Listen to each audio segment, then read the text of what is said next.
Story 1. The Yearbook Boy. It was the last day of school. I had just picked up my yearbook, filled with signatures and messages from classmates. When I got home and started flipping through the pages, I noticed something that gave me chills. Near the very end, someone had written, "We could have been great friends." It was signed by a kid named Samuel. I remembered him. Quiet, distant, barely talked to anyone. Honestly, kind of unsettling. I swear I never handed my yearbook to him. But I figured, maybe he got it from the pile and signed it while no one was looking. I brushed it off. Later that night, I had a sleepover with my best friends, Kevin, Daniel, and Ryan. We were in the basement playing games, eating junk food, and being loud. My parents were asleep upstairs on the third floor, so we didn't worry about noise. Sometime around 2 a.m., we heard a sharp knock on the side door. Instantly, we all froze. That door? No one ever knocks there, unless they know someone's in the basement. Ryan shouted, "Who's there?" I wanted to punch him. Now whoever was outside knew we were down there. We stayed silent, and then came the voice. High-pitched, cheerful, almost playful. "Come around to the back door," it sounded, like a teenager. Not fake, not forced, like someone trying to join the sleepover. My friends thought it was funny, maybe just another kid from school messing around. But I had a bad feeling. Really bad. We quietly made our way upstairs. I peeked through the side window near the kitchen.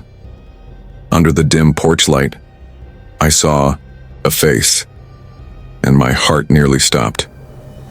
It was Samuel, the same kid who signed my yearbook. The same kid no one had seen at school in weeks.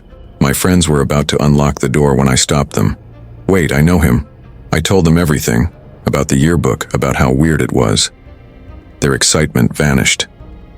Samuel was still outside, staring through the glass. Then he motioned for me to come to the side window. I went over, cracked it open just slightly. "What do you want?" I asked. He smiled. "So you got my message, huh? I'm Samuel. I always watched you from a distance. We could have been great friends." I pretended to agree just to keep him calm. Then my friend Daniel couldn't hold back. "Get lost, you freak. Creepy stalker." The smile vanished from Samuel's face. He tilted his head, like he didn't understand what was said. And then he exploded. He started screaming about how he hated my friends, how we all deserved to die. He said things about my ex, things no one should know, things I'd never told anyone. Then he tried to open the window, slammed his hands against it. It shook like it might shatter. We were freaking out. The noise woke my parents and they ran downstairs. Samuel took off. My dad chased after him. But the kid was gone. Just vanished. The next morning, we contacted the school. That's when we learned something that made my stomach drop. Samuel had been expelled weeks earlier. He wasn't supposed to be at school on the last day. The yearbooks had been printed before he was removed, which meant he had snuck into the school just to sign mine. Even worse, no one could reach him. The school had no working contact info, no address, no phone number. It was like he and his parents didn't exist. To this day, I have no idea how he knew where I lived. And honestly, that's what scares me the most. Story 2. The 3 a.m. video call. It all started with a notification on my phone. Incoming video call, unknown number, 2:58 a.m. I assumed it was a prank and declined. 30 seconds later, another buzz. Missed video call, 3 a.m. Woke up in a panic. The phone was still vibrating on my nightstand. The number on the screen was Porson 666 666 66666. I stared at it, confused. Opened WhatsApp. No messages, no profile picture, no info. But then, I saw something that made my skin crawl. The missed video call had been automatically saved to my gallery. I opened the file. It was a recording of my living room, but it had been filmed from outside the window. In the video, I was asleep on the couch, and behind me, in the shadows, someone was standing still, a shape, a figure, motionless, watching, like it had been there the entire time. I jumped off the bed and ran to the living room. It was empty, but the side window was cracked open, and the lock had been snapped. Since that night, I've received the same call every night. Always between 2 AG and 3 AG a.m. I never answer, never respond. But the videos keep coming, and every new video shows the camera getting closer to me. First, through the window, then at the front door, then inside the hallway. Last night, it was my bedroom.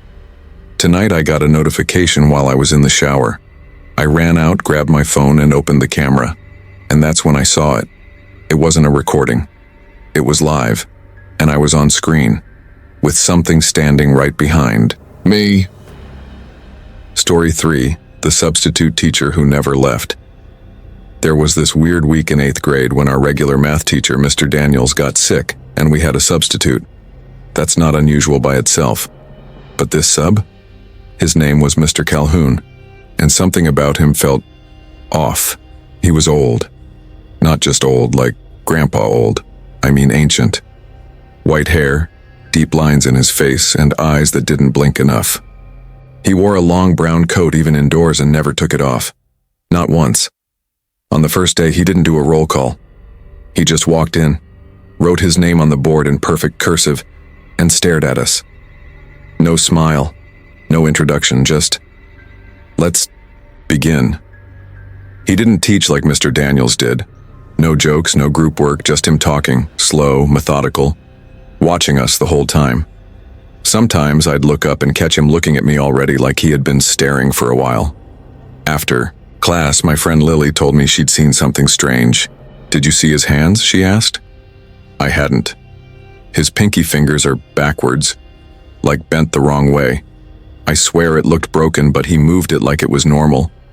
I thought she was exaggerating, until I saw it for myself the next day. He pointed to an equation on the board, and his pinky bent up toward his palm, unnaturally, like a joint that shouldn't exist. But it got weirder. By Wednesday, students started noticing changes in the classroom.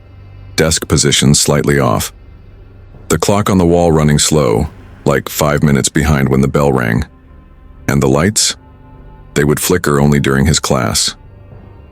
On Thursday, Jasmine didn't show up. Nobody knew why. The school said she was marked present. That didn't make sense. Then, Friday came.